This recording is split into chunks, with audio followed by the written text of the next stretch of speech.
What is up, guys? Mr. Constitution here, coming to you with another video.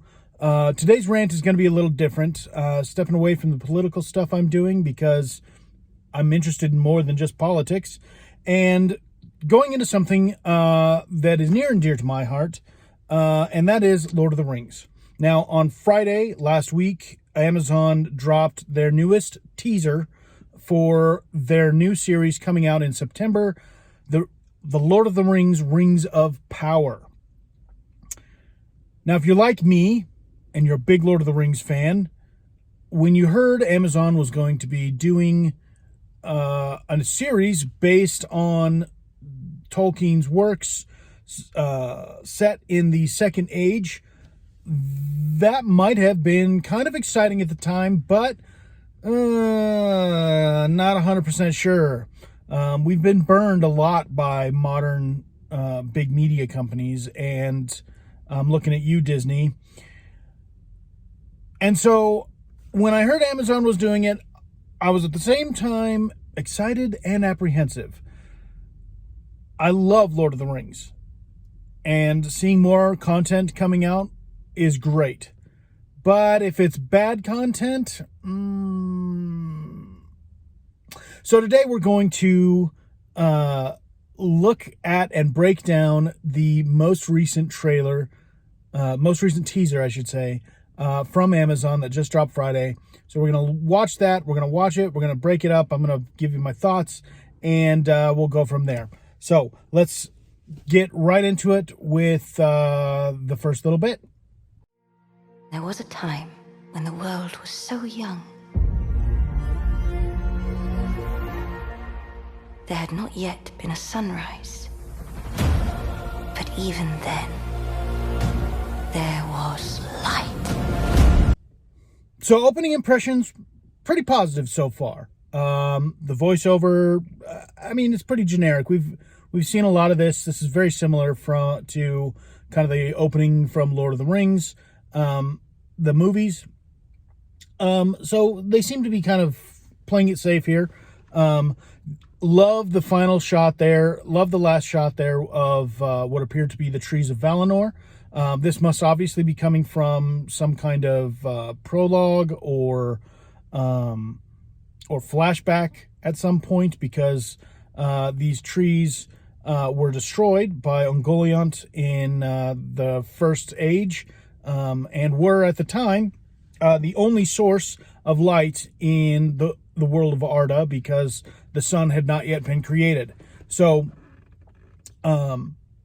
interesting, visually interesting. Feels familiar, but not entirely, but not the same. So we'll see. So far, positive. Call to me, lands far away. Elves have forests to protect. Okay, not great accent. Not sure who's talking here, but, okay. Dwarfs their minds. Kind of excited to see an active dwarven city, not something we've seen visually before. Mend their fields of grain. But we Harfoots have each other. For I must now wander this wandering. Why are there hobbits here? Why are there hobbits? Okay, so if you're not into Lord of the Rings, you're not deep into the lore, most of what we know about the Second Age comes from the Silmarillion, a book published by Christopher Tolkien after the death of J.R.R. Tolkien, kind of collected from some of his works that weren't quite completed. Christopher edited them, put them all together in a book, and released them. So what we know about the Second Age comes from the Silmarillion, which is a mythic telling of the Second Age. And nowhere in the Silmarillion are hobbits mentioned. They're not there. They don't really play any kind of role in the main events as depicted by the Silmarillion. So I don't know where exactly they're going with including hobbits here. It's a little suspect, though. I mean, even in Lord of the Rings, in the books, you see when Aragorn and Gimli and Legolas are tracking the Uruks over the fields of Rohan to try to rescue Merry and Pippin. When they encounter the riders of Rohan, and Aragorn explains to them that they're looking for halflings, for hobbits, one of the riders says something about, like, well, are fairy tales walking around now? Hobbits are rare. They're incredibly rare. So I get that they're kind of a fan favorite, that people like them, but they don't really, as far as we know, play a big role in the events of the Second Age. So I'm not sure why they're being included in this trailer. It's a little suspect. Maybe it makes me fear that maybe they're taking a little too much license with what they're doing here. But continuing on. We're safe. You have fought long enough, Galadriel. Put up your sword. The enemy is still out there. The question now is where? It is over. You have not seen what I've seen. I have seen my share. You have not seen what I have seen. Okay, so this little exchange between Elrond and Galadriel, kind of weird. Elrond and Galadriel both have kind of the gift of foresight, and are counted among the wise, who, are able to kind of see into the future and have an idea of what's going on and what's happening. So I don't really know when this conversation is taking place. It sounds like if we're talking about the Second Age, this could be taking place sometime perhaps after the fall of Numenor, where the kings of men kind of fell under the influence of Sauron, and as a result, the island kingdom of Numenor was basically destroyed, sunk into the sea, kind of Tolkien's Atlantis.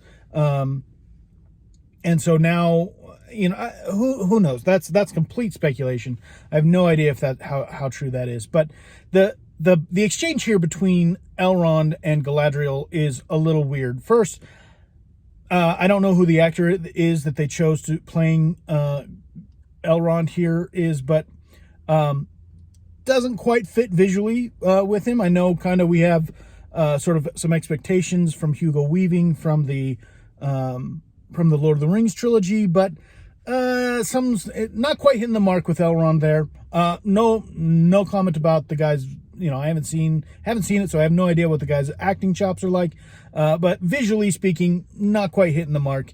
Then Galadriel here, the exchange here is just kind of wonky, and I don't know if this is a result of how it's cut for the trailer, or if this is like actual. But the dialogue here just is not.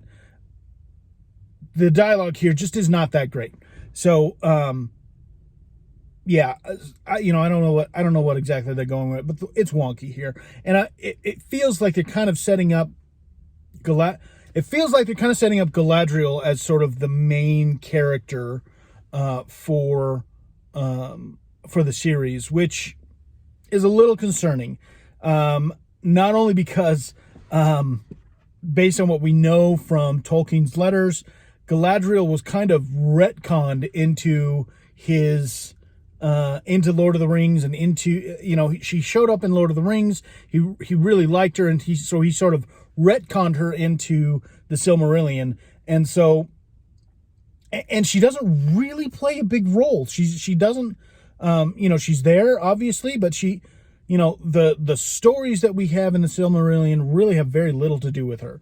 So this feels like an attempt to kind of force feed us a powerful female character who don't need no man, and that's concerning. That's not really that reeks of wokeism, and that's really concerning.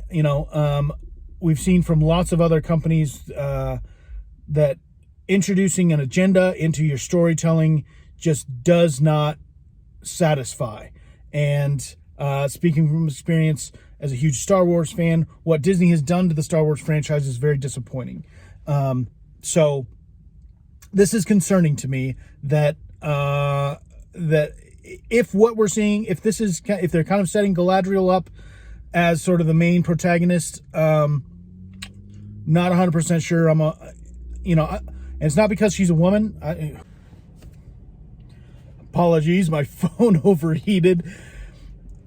So it's not about her being a woman. It's really just about the fact that it seems like they're taking too much license with the stories that they're trying to tell from the Second Age. That's it primarily. Anyway, continuing on.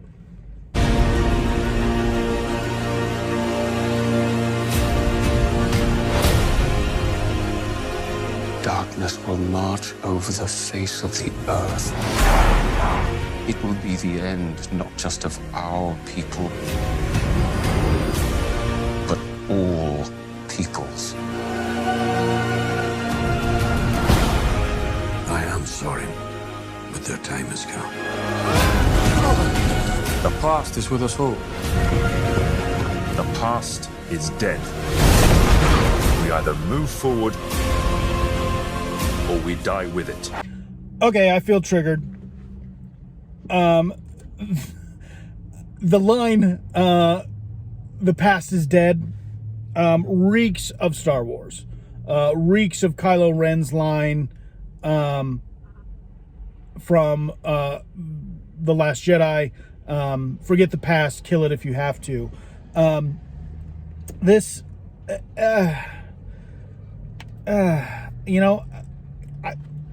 In Star Wars, there's very clearly a message to the fans to forget everything you thought you liked about Star Wars. But so I'll cut him some slack. But the fact that that's in this trailer is just sounds tone deaf. It sounds like they're not really paying attention. The fans are who you should be making this for, and not. And so if you're telling the fans to shut up and deal with it, if that's what's happening here, that's just, you're just asking for trouble, asking for things to go wrong. Like the cool, picture of a dwarven city there.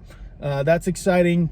Seeing some characters here. I'm not sure who exactly they are or who they're supposed to be. But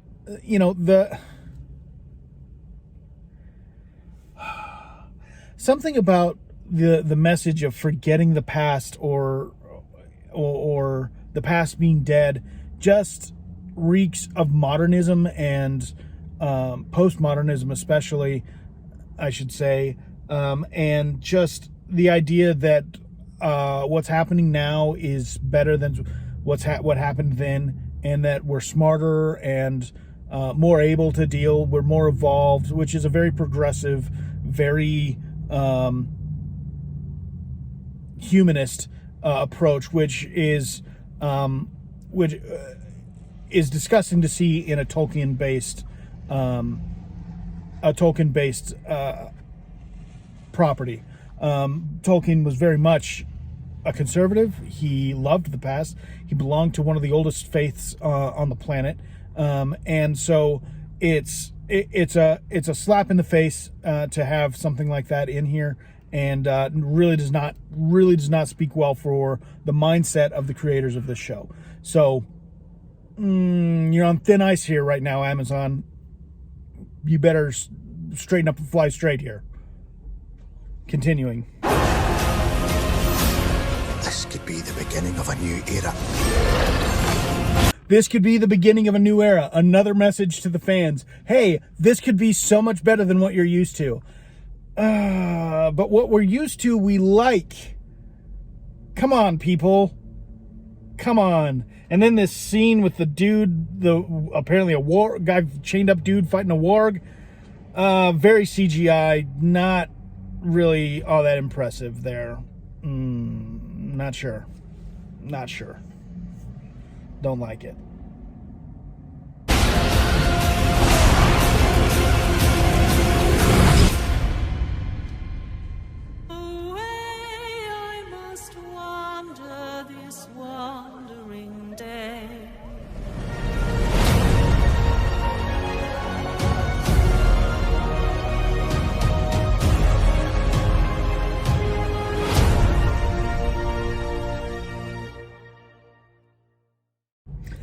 And the Hobbits again to finish things off. Not sure what's going on with the Eye of Sauron imagery there. Also, the Hobbits, the actors apparently aren't comfortable enough or aren't very good at walking in the prosthetics that they've got on their feet. So, not sure how well that speaks to the production quality of the show. So, yeah. Overall impressions. Teasers are supposed to kind of get you more excited and build anticipation for the show. I'm not really sure this hit the mark. While I know there's a lot of people out there really shitting on this and really getting angry at it before it's even out, I'm holding off. I'm still going to watch at least the first couple of episodes of the show, see how it is. But this trailer did not build anticipation for me. This teaser did not make me want to see it more. It did not instill any confidence in me that this will be enjoyable or that it's going to be a good series. My level of excitement is not any higher than it was before watching this trailer. So overall, I think it's a miss. Still concerned, but I'm open. You know, Amazon has put out some pretty decent content. Reacher, for example, was fantastic. I've heard great things about The Terminal List. I haven't watched it yet. It is on my list, but so I'm willing to give Amazon a try. But they're on thin ice here because Tolkien is one of my favorite things. Lord of the Rings is one of my favorite things in the world, and if they mess with it, I'm going to be upset. Now, the good news is I will always have the books. I will always have the original Lord of the Rings trilogy, the series of movies. There's plenty of great there's plenty of great Lord of the Rings content out there that this cannot destroy. I own the books. They're in physical copy. They can't go back and edit it. So I'm not worried about not being able to enjoy Lord of the Rings content anymore. But I want to see the thing. I want to see the fandom grow, and I don't know if this is going to do it. So anyway, that's it for my rant for the day. Hope you enjoyed it. If you made it this far through the video, I appreciate your time.